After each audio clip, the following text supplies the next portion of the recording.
Hello, everyone. Thank you for joining us today at our Intelligence Summit. I'm Frank Konkel, the Executive Editor for Nextgov, and it's my pleasure to welcome you to our next session on insider threats.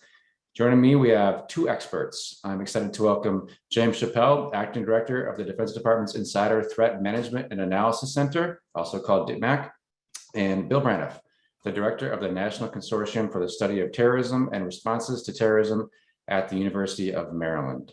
Thanks for being with us. To kick us off, James, give us a little bit of your intro and your background and the role that you're playing right now.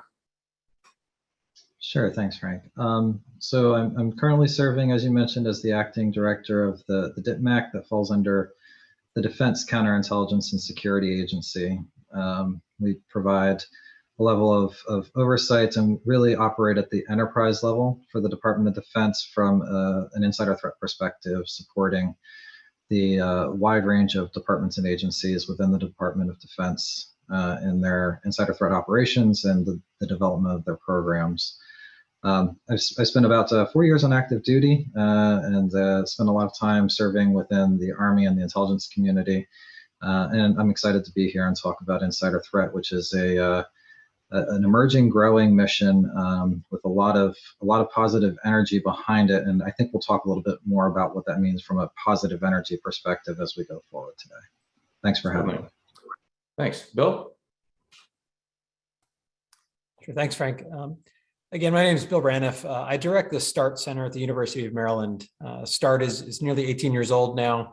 It's a behavioral social science research center, and we look at asymmetric threats like terrorism and then responses to terrorism, as well as a host of other issues, things like influence operations or insurgencies.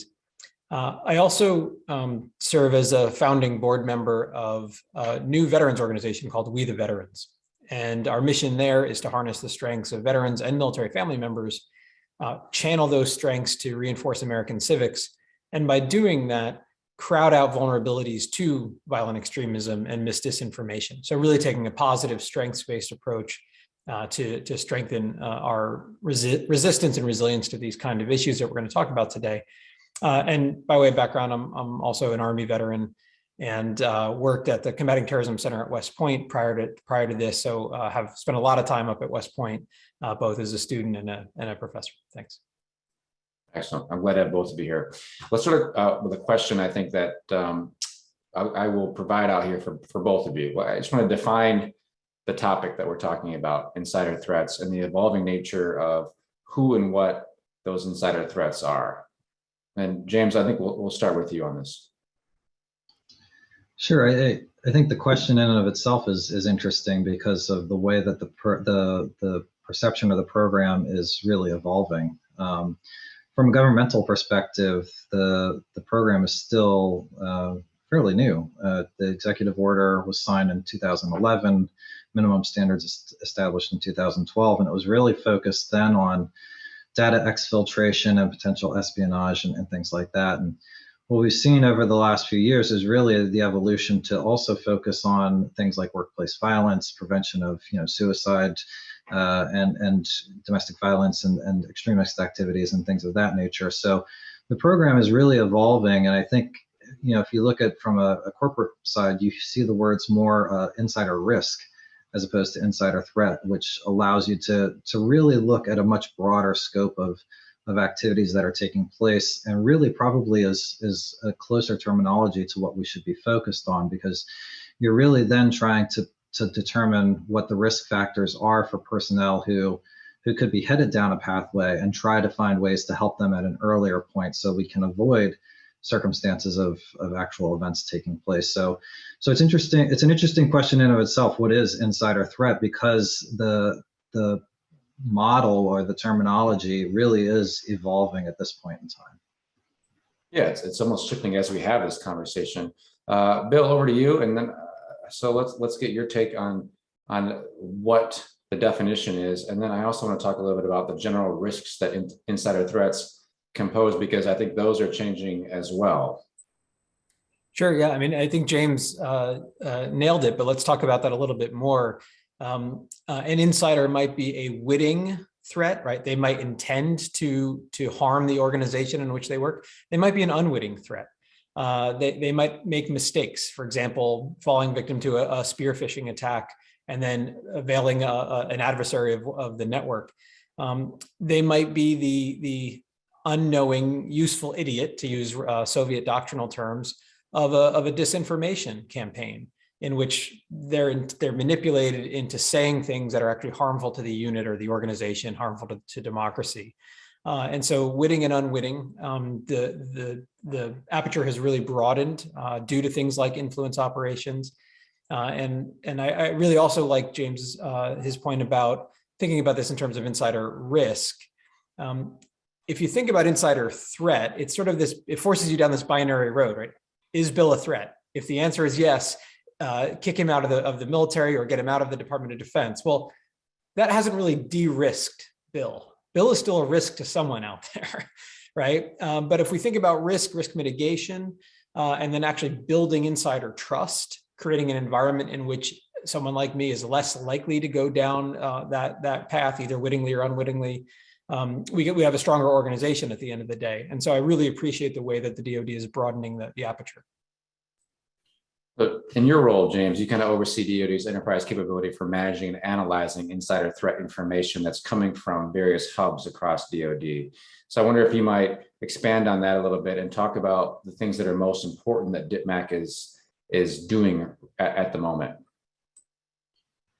Yeah, there's a lot of different things happening right now. Really, you know, the DITMAC serves a number of different roles. We talked a little bit about how we have an oversight and support role to those component hubs, where we can evaluate where they are on their pathway to becoming a fully operational, compliant, or capable capability based off of the National Insider Threat Task Force's standards, but also really what does that mean, and are they effective? Looking at how we professionalize the force through a number of different training capabilities, and then really sitting at the top of the peak where we provide a certain level of subject matter expertise, whether it's through threat assessors and threat managers, behavioral psychologists, counterintelligence law enforcement specialists, who can provide some insights that maybe those insider threat hubs don't have. I mean, every hub's a little bit different. They all have different capabilities, and so we're able to fill some of those gaps. And I think one of the other gaps that we fill is identifying folks who may have multiple affiliations. And what I mean by that is that they may be a government contractor working on a contract for a service, and then be actually a reserve service member for another element. And so we may get a report through one of those different entities, and one of our roles is to help make sure that any mitigating action that takes place is coordinated, because we don't want an action to be taken from a mitigation perspective for one that may ultimately adversely affect another. And so trying to help close some of those gaps. So there's a lot of things that we do from a risk management perspective that bring the team element together, and really try to work directly with each of those entities to get the best possible result that we can. And then right now we're also looking closely at the recommendations that came out of the counter-extremism activities working group that the Secretary of Defense signed out in December, and really evaluating, again, with each of the services and the components, how we can best support that moving forward, and really, again, try to get to the broader swath of everything that's taking place from an insider risk perspective. And James, just staying on you for a second, how do these hubs work in concert? And if, for example, in a situation where behavior is reported that could be concerning, what happens through that chain, and how do these behaviors get eventually investigated or analyzed? What's the general process for how this works? Sure, and it's, as I said, it's a little bit different for every Department of Defense element, right? I think there's 43 Department of Defense services or agencies, 45 insider threat hubs based off of that, and so, what they're looking at and how they approach things is going to be a little bit different for each one, right? The Defense Intelligence Agency is definitely looking at something different than the Defense Commissary Agency, right? So each one of those is going to have a different approach to that. I guess what I would highlight is from an insider threat hub perspective, they're not an investigative element. Their job is really, if you think from if you pull it back to an intelligence perspective, so it's kind of like your all source fusion cell, where you're supposed to be receiving information from law enforcement, counterintelligence, human resources that could be of concern, that you can correlate the data to really identify where the risk is, try to close some of those gaps that may have been there before. We talk about behavior, and that's a really important piece that we want to key in on, right? Because it may be something that a law enforcement entity has gone to investigate, but doesn't really fit their criteria, doesn't really fit counterintelligence, but there's still a behavioral concern there, right? And that's where I think insider threat can play a good role to try to help commands or different leadership entities to try to really determine how they can work to help that individual and mitigate potential risk that's there. So I would say that, again, going back, the insider threat hubs themselves are not investigative entities, but they are responsible for getting a lot of this data that's kind of disparate, pulling it together, getting a bigger risk picture, and helping to identify where the risk mitigation can take place and what actions might be considered to help with that. Right, Bill, that segues into a question I want to ask you a little bit about data. So we're talking about behavior here, but your organization works with some of these insider threat hubs and collects data sets that are relevant to the conversation that we're having. So what does some of the data that you've collected tell us about the moment that we're in right now? Sure. And to be clear, START is an academic center. We do unclassified research, including collecting data sets on perpetrators of extremist crime in the United States. So these are individuals who've either gone on to engage in a hate crime or an act of terrorist crime. And we can then look at the subset of those individuals who have a military service background and look at 160 variables about their life trajectory. What about their lives may have made them more vulnerable to a recruitment narrative or a recruitment pitch from someone they know? And this then allows the Department of Defense and many, many other end users to think about designing programs to address those risk factors. So we're not providing a real-time feed of information about someone's social media usage into an insider threat hub. We're doing behavioral social science research. And really, this is the team led by Mike Jensen, Liz Yates, and Shehan Kane, whose work I'm talking about. But to contextualize the data that they've collected, we should think a little bit just briefly about history. So there is an unfortunate cyclical process in American history in which wars have ended, and then a small number of veterans of those wars have served as a shot in the arm for domestic violent extremist movements. So you asked, Frank, what moment are we in? Well, this cyclical pattern is repeating itself, or it appears to be repeating itself, as we've winded down the two longest wars in US history, unsatisfactorily to many minds, in two Muslim majority countries. And what we've seen is that this historical pattern seems to be occurring again.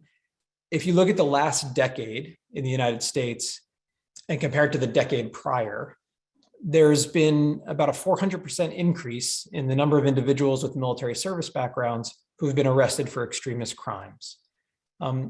Again, the numbers are not large, and I want to really state this. We have an incredible military, we have an incredible veteran community. These individuals serve their nation in so many ways, both in uniform and outside of uniform, but a small number can do an outsized bit of harm. And so we're seeing small numbers grow in this recent decade, and that's a trend that we want to stop, right? We don't want that trend to continue. That trend is really punctuated or driven by 3 years. 2017, the Unite the Right rally in Charlottesville. 2020, the social upheaval surrounding the Black Lives Matter movement and concerns over law enforcement abuses, and then the January 6th events at the Capitol. And those 3 years really do drive this upward trend, right? There are three important years that are outliers, but they're bringing the numbers up. And the numbers without January 6th, for example, it's still about a 200% increase. So January 6th was certainly an anomaly. About 16% of the individuals arrested for events of that day had military service backgrounds. which is certainly overrepresented when you compare, when you look at the number of individuals who have served in the United States military. So I think that's where we are, if that answers your question. Yeah, I think so. And just, you mentioned something on the order of 160 different kinds of data that you can collect here. Are there any that stand out to you that put people at higher risk for behavior that can get them in trouble and get them in the headlines in negative ways, or are they very similar, I guess, in that front? Really interesting question. So we only have individuals who have engaged in extremist crime in our data. So we can't compare them to the group of people who haven't, right? We can't make the comparison of who is likely to engage in extremist crime. But when we look at violent offenders versus non-violent criminal offenders, there are some risk factors that are different for the military service subset. So as you might imagine, there are risk factors associated with mental health concerns. There are risk factors associated with substance abuse concerns. Those things are often co-occurring, right? If I have a mental health concern, but I don't seek professional help, I might self-medicate. And over time, this can generate really negative outcomes and vulnerabilities. We see among the veteran cohort, risk factors associated with economic instability. So people who have had a hard time holding down a job over 10 or 15 years. So there are some risk factors that are somewhat unique and may have to do with military service or prolonged military service deployments, these sorts of things. But what I don't want to communicate is that somehow veterans are uniquely vulnerable, right? That's not, again, the case. But because of their life experiences, they have certain vulnerabilities that do tend to emerge in larger numbers. Last thing I'll say is that we have this, I think, commonsensical approach to the issue, and that suggests that, boy, it must be that transition period. It must be the 6 or 12 months after someone leaves military service where they're most vulnerable because they're trying to reacclimate themselves into civilian life. And that must be when things go south. And actually, what we think we understand is that this is when risk factors the seeds might get planted, but those seeds might not germinate into real life challenges for 10 or 15 years. There's about a 15-year average amount of time that goes by between separation and extremist crime. And so a lot of the risk factors that we're seeing, they're age-related risk factors. They're the kind of risk factors that come that evolve over time, like having a difficulty holding down a job or maintaining a marriage or marriages. And so they're not necessarily youth-related risk factors, is another way to say this. And I think that sometimes comes as a surprise to folks. Interesting. So on that behavior front, let's go back up, James. I know that training is super important in identifying these kinds of behaviors, especially among active service members, because obviously you don't want things to get too bad, right? If you can catch things early, risky behavior, that sort of thing early, it's way better to deal with it. So let's talk a little bit about training and how we are trying to identify this kind of behavior early and what we can do when we see it happening. Yeah, I think that one of the things that we want to make sure we get where we need to get the training to is really those first line supervisors. A lot of this can be a small unit leadership type of support activity. So your platoon sergeants from a military perspective, and your first line NCOs, even your XOs and your company commanders. They're the ones who are kind of on at the tip of the spear. So we're looking to try to find where the behaviors deviate, where behavior change takes place, and understanding, all those things that that Bill was just talking about. They can happen while you're in uniform too, and then it's not just violent extremism. There's a lot of other risk factors that go into that. But if you know that somebody's having troubles with their marriage, or there's other external factors that are coming into play, whether it's stress from work or it's stress from outside of work, all that stress kind of leads you down into a place where it can be a little overwhelming, and then they're seeking other outlets. And so helping those first line supervisors to know what the risk indicators are, what behaviors maybe to be on the lookout for. And some of this is just it's we call it common sense leadership, but it's it's not necessarily something that's always common for all leaders, right? Especially if you're a first-time supervisor, first-time leader, is that engagement, knowing your people, knowing what's happening with them. And it's been extremely tough, I know, in a COVID environment where a lot of folks have gone into, our little boxes like we have right here on the screen right now.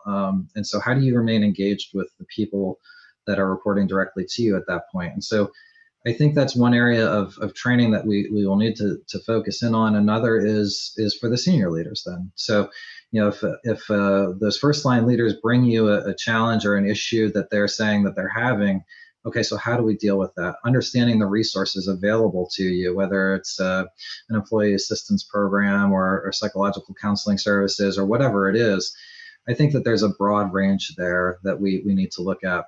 And then the counterbalance to that is, especially within the Department of Defense, we have a lot of training already. So how do we make this so that it's more inclusive with some of the other programs that have training out there already?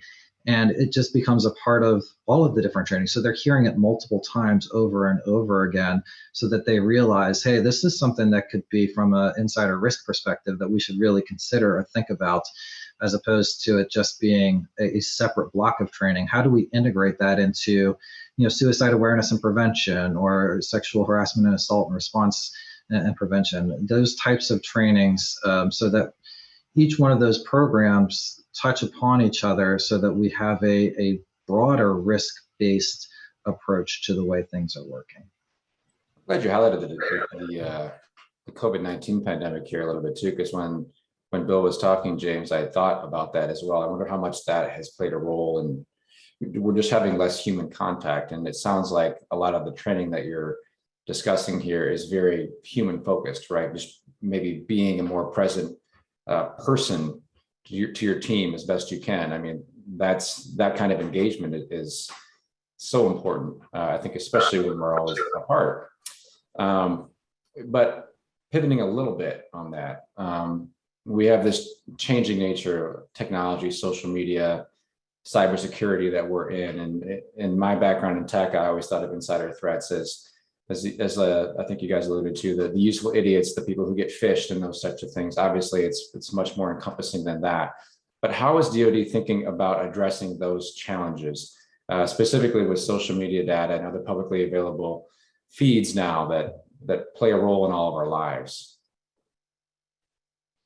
Yeah, so I mean, I think that's definitely an area that we're assessing. We're determining what right looks like. There's a lot of additional considerations there with privacy, civil liberties. We want to make sure we protect all the First Amendment rights that go along with that as well.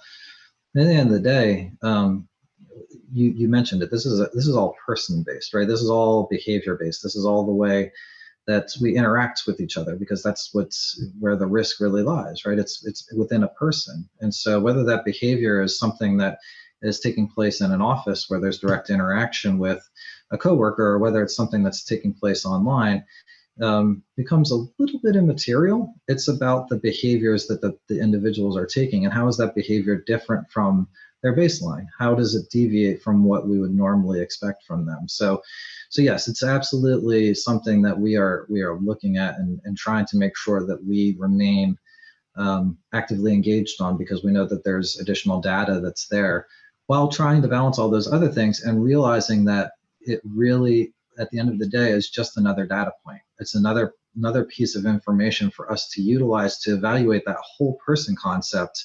Going back to that all source analysis kind of way to describe it, that's just one piece of the puzzle as we try to understand the person, right? Because that's what it comes down to. What's the behavior of that individual, and how does it deviate, whether in person or online? Another aspect of the social media world we're in is how easy it is to share information. I want to go to you, Bill, on this one. In times of war and strife, and in times of conflict like we find ourselves in again now, influence is an important topic. And we know veterans and service members are not immune to that. Nobody really is. I wonder if you can discuss sort of any data that you have or that you've seen on this particular topic, and how we can try to mitigate on that front as well. Absolutely. If you think about what a violent extremist attack does, it's an act of violence usually that drives some sort of symbolic target that represents a wedge issue deeper into the fabric of our society, right? So you might target someone or something based on race or religion, or a polarizing single topic like abortion or the right to bear arms. Well, an influence operator is looking for wedge issues in our society, any vulnerability, any chink in our armor, and they're trying to use information to drive that wedge deeper and deeper and deeper. So we polarize ourselves further, turn against ourselves, instead of presenting a united front to that adversary, that strategic competitor. And so I think there's a lot of actual similarities in the targeting of these two different vectors. And in fact, we know that they feed on each other, right? So that a hate crime in the United States is fodder for a foreign influence operator who can amplify that hate crime and drive wedges within our society based on race. And this is not new. This is Soviet doctrine. There was a decades-long operation launched by the Soviet Union to use neo-Nazi hate crime as a way to drive a wedge between NATO countries, and specifically Germany and others. So this is Soviet doctrine, but now it's 365, 24/7 persistent influence operations. And it really is a danger to American democracy and our ability to self-govern. I thought it was really interesting to read in the counter-extremism activity working group report the focus on social media. And some people, I think there were some hot takes out there that I disagree with. There were some people who said, oh, that's really ridiculous that the DoD would censor someone because of a retweet or liking something, sharing something on social media. Well, I think the DoD has it right. It turns out social media matters, right? It is being weaponized. It's not, I think we tend to think of this as an extension of our thoughts.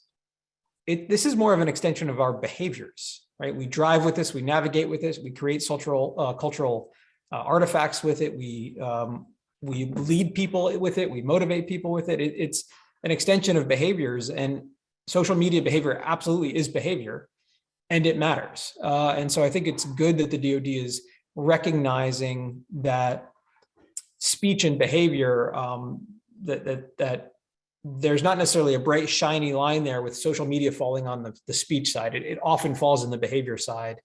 And this is why influence operators use information. It's not to just change people's minds, it's to change their behavior, right? Ultimately, at the end of the day. And Bill, we're getting a little bit low on time, but I want to ask you one more thing. Since a lot of the work that you're doing impacts particularly veterans who are coming out or may have been out of service for several years, are you working directly with VA on these issues, or I'm trying to think of what VA can do to help partner in reducing and mitigating this kind of behavior and these kinds of insider threats that can persist for years? Sure. So we're speaking to the VA. We're also speaking to the DoD. We're speaking to Department of Homeland Security. We're speaking to veteran service organizations. We're speaking to Silicon Valley. The point here is that it's really going to take an all of the above solution. And to your question about what is the VA's role, I believe firmly, because our research would support it, that what the VA does by its very mission, right, provide benefits and services to the veteran community that has earned those benefits and services. Those benefits and services build protective factors. So from a scientific standpoint, educational benefits, health benefits, mental health benefits, these things and services, these things build protective factors, making individuals and families less vulnerable to the recruitment pitches and the siren songs from our adversaries. So the best thing that the VA can do is do the mission of the VA very effectively. Right? That is the most important thing they do, because if they do that mission well, the healthy population grows and that more vulnerable population shrinks. What we don't want to happen, we don't want the VA to retool itself to deal with a fringe phenomenon. We want the VA to service veterans en masse very well. That'll actually minimize that tail of that problem. And then an organization like We the Veterans can figure out what Swiss Army tools we need to address that more fringe occurrence. So we absolutely want to partner with the VA. We want to be harmonious with VA programs and services. We want to serve as a Rolodex to make sure that the VA can benefit from the thousands and thousands of veteran service organizations around the country that can help also build those protective factors at the individual, family, and community level. So we can be the connective tissue there. At the end of the day, the VA doesn't have command and control or direct access to the majority of veterans, and especially the subset of veterans who are posing this kind of threat to themselves and others. So we want to help extend their reach, but through the veteran and military family population itself. Right, that makes sense to me. I mean, the better VA does in executing its mission, which, for example, is providing healthcare to 9 million veterans every year on the year, then the better the outcomes are going to be in reducing behavior that could be adverse or lead to extremist behavior down the line. James, I want to close up with you because DoD policy is changing a little bit on this front. So I want to ask you about that. We had a memo you referenced earlier. And I also want to, since I haven't got a chance to ask you yet, what your biggest challenges in the role are right now as you kind of address these new definitions of terminology in a growing landscape. Yeah, I would say one of the biggest challenges that we face is something we talked a little bit about earlier, and that's the potential stigma that comes with being considered insider threat, right? And again, going back to evaluating that from an insider risk perspective instead of an insider threat perspective, because there's something about being called a threat, right? And I think Bill hit on this earlier too. That really it creates a stigma not just for the individual that's affected, but for the leaders that are involved in that, right? So they're like, are we going to damage this individual's career? Or are we going to have an impact on their security clearance, right? And is this going to ultimately be a worse scenario than what we're dealing with right now? Because now we're giving them a whole separate, a number of issues to have to deal with. And so I think that's one of the challenges that we're facing right now is trying to get to the point where leaders understand that the insider threat programs can offer a broader perspective on the risk that they face, that there's tools available to them, whether it's our subject matter experts who have experience evaluating these types of activities, or just evaluating the broader set of information that we may have access to that they may not have access to, so that they can make the best risk-based decision and get the people the help that they need. Because ultimately, that's what we're trying to get to. We're trying to get to the point where we can help people get back on the right path, as opposed to continuing down the critical path, which could lead to, exfiltration of data, espionage, potential workplace violence, extremist type of issues. So whatever we can do to get ahead of that, but ultimately what it comes down to is people realizing that we're actually here to help. And I know that becomes a kind of a dangerous tagline as well. I'm from the government, I'm here to help, but we really are just trying to get to the point where we can help leaders make the best risk-based decisions so that they can get people the help they need, so they can be continue to be a very important part of the total force that helps to fight and win our wars. I love the way you worded that. It's a great way to close this conversation up, because you have to deal with that stigma and you don't want to identify someone as a threat per se. But on the flip side, as you both referenced before, when issues do occur, whether it's exfiltration of data or a former service member or current active duty participating in an extremist event, that's what the headline becomes, and it generates sometimes a media whirlwind, and also damages public trust in the military and in the government, I think, ultimately. So it's this is a very important conversation we're having, and I'm glad that you guys were able to make time to have it. So thank you, James. Thank you, Bill, for sharing your insights today. And to our audience, thank you for tuning in. Be sure to stick around for the rest of the summit. Up next, we'll have a conversation on artificial intelligence and machine learning from one of our underwriters, Thundercat. For Nextgov, I'm Frank Konkel. We will see you all next time.